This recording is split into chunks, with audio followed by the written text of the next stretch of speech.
Hey everyone, welcome back. In this video, I'll show you how to use Revit Families step by step.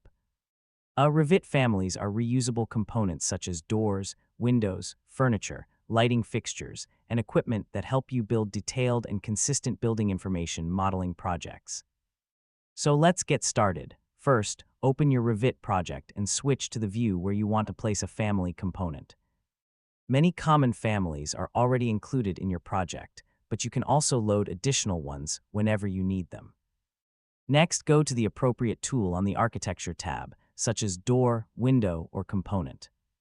If the family you need isn't available, click Load Family and browse to the folder containing the Revit family file, usually with the RFA extension.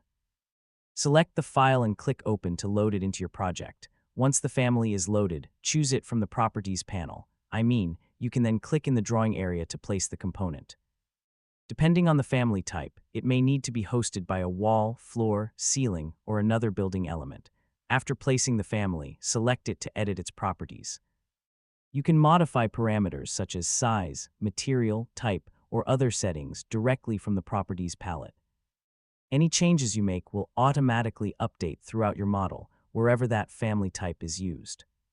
Finally, save your project and continue adding additional families to complete your building design with accurate architectural and engineering components. And that's it. You now know how to use Revit Families to add reusable building components and create more detailed, professional BIM models. If this tutorial helped you, don't forget to like the video, share it with your friends, and subscribe for more easy tech guides. Thanks for watching, and I'll catch you in the next one.